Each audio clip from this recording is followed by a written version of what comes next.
So if you try to skip the ABC step, then you've skipped everything else and you are just throwing spaghetti at the wall, hoping that it sticks. What we want to do is really be scientists, really be detectives and decode exactly what it is so we can go ahead and shape it up and fix it. So all behavior is communication.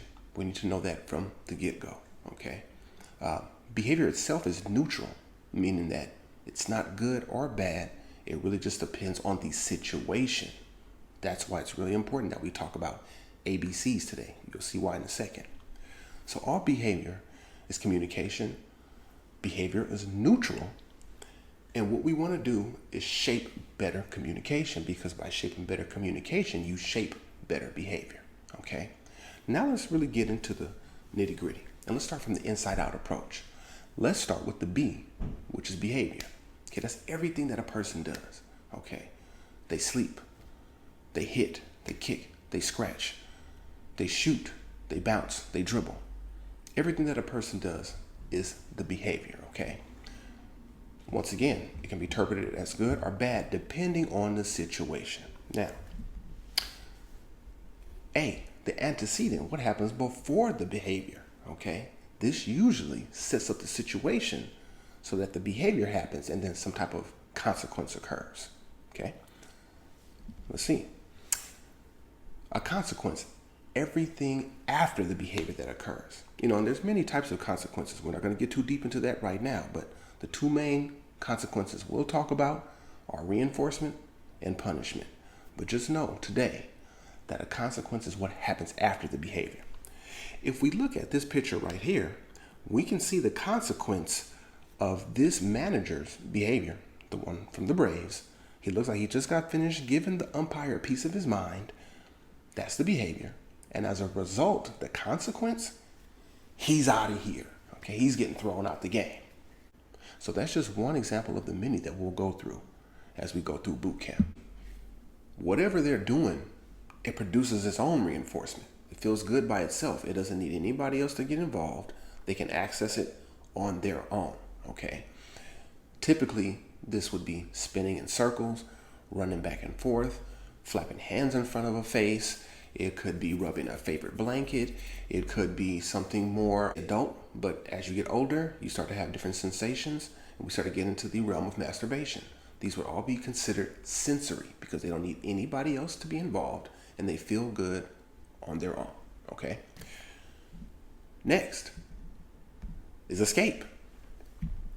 And escape we already talked about. We just talked about our very first example where our friend threw her iPad and had some choice words from mom, which resulted in her being able to continue to be on the iPad. Okay, that's what we don't want.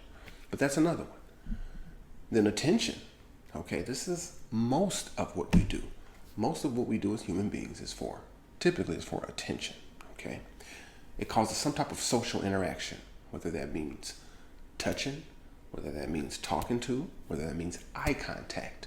It's the attention that we want. So you can see what we interpret as bad behavior and good behavior, all getting attention. And that attention, it doesn't matter if it's good or bad. It doesn't matter if it's a cuss out. It doesn't matter if it's a congratulations. A cuss out and congratulations works equally in the attention world.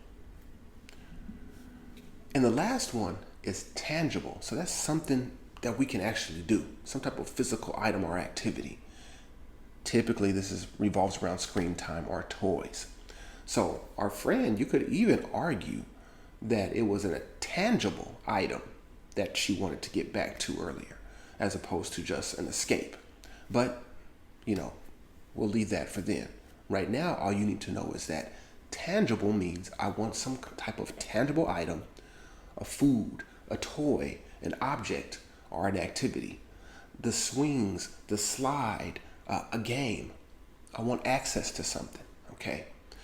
So those are the 4 functions of behavior. So once we determine what the behavior is, back to the ABCs, once we determine what the behavior is, we can look at the antecedent and the consequence. That will help us to determine the function. And once we got the function, now we can really start doing some magic.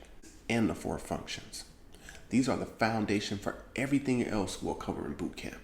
If you remember nothing else, remember this. Behavior is never random. It's always meeting a need, even if it's a messy, loud, and inconvenient one. Okay? But knowing the why is only half the battle. The next step, tracking what's actually happened to your child. That's why I got 2 tools for you. Number 1, the function cheat sheet. This one's completely free on our website. It's your quick glance guide that matches the behaviors to their function. So you can stop guessing and start responding with confidence. So you can start spotting patterns on your own right away. So one brother asked another brother to play with his toy. The other brother screamed and left him alone. If we can look at the ABCs there, we can now determine the function. In this case, it looks like escape. So that's how you would use a tool like that. So if you start tracking it a little bit and you start to see patterns, you'll know where to intervene. And that's where we'll go next. Because remember, once you can see why the behavior is happening, you're already halfway to changing it. In the next module, we'll talk about being proactive and stopping the behavior before it even gets started, okay? And why the best intervention is prevention. See you then.